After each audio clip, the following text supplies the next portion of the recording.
Untuk eksperimen kali ini, alat dan bahan yang kita gunakan ada selingki, kabel listrik, benang kasur, karet gelang, dan kerikil untuk percobaan pantulan di air. Kita mulai dengan gelombang transversal. Coba perhatikan tangan saya akan menggetarkan ujung selingki ini ke arah kiri dan kanan secara cepat dan konsisten. Lihat apa yang terbentuk. Muncul sebuah pola bukit dan lembah yang merambat dari ujung tangan saya menuju ujung yang terikat. Kunci utamanya di sini adalah arah getaran tangan saya ke samping, sedangkan energi yang merambat lurus ke depan. Karena arah getar dan arah rambatnya saling tegak lurus membentuk sudut 90 derajat. Inilah yang kita definisikan sebagai gelombang transversal. Dalam kehidupan sehari-hari, gelombang cahaya dan gelombang pada tali adalah contoh nyata dari. Nah, sekarang saya tidak lagi menggerakkan tangan ke samping.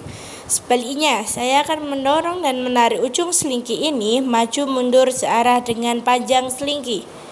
Perhatikan baik-baik pergerakan lilitan kawatnya. Kalian akan melihat ada bagian kawat yang merapat sangat dekat yang kita sebut rapatan, dan ada bagian yang merenggang yang disebut renggangan. Berbeda dengan transversal tadi, di sini arah getaran tangan saya maju mundur searah atau sejajar dengan arah rambat energinya ke depan. Inilah karakteristik utama gelombang longitudinal, yaitu paling dekat dengan kita adalah gelombang suara yang memungkinkan kalian mendengar suara saya saat ini. Muncul pertanyaan, apakah bentuk gelombangnya akan tetap sama jika medianya kita ganti? Di sini saya sudah mengganti medianya menggunakan kabel. Mari kita ulangi langkah yang sama seperti selingki tadi. Saya akan menggetarkan ujung kabel ini ke arah kiri dan kanan untuk menciptakan gelombang transversal. Coba perhatikan perbedaannya.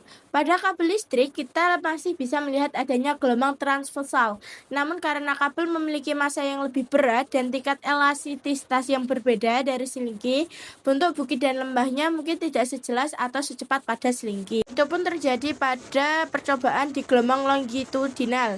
Apa yang terjadi? Ternyata pada kabel listrik, gelombang longitudinal sangat sulit diamati dan bahkan tidak terbentuk sama sekali.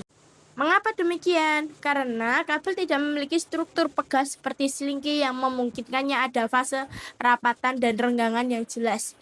Jadi, praktikum ini membuktikan bahwa tidak semua media bisa merambat semua jenis gelombang dengan. Sekarang kita masuk ke percobaan pemantulan gelombang. Pertama, gunakan ujung yang terikat. Berikan satu getaran dan perhatikan saat gelombang kembali apakah ada perubahan fase. Yang kedua, gunakan ujung bebas dengan cara mengikat selingki menggunakan benang panjang, sehingga ujungnya bisa bergerak bebas. Perhatikan perbedaannya. Pantulan pada ujung bebas akan memberikan fase yang berbeda dibandingkan ujung.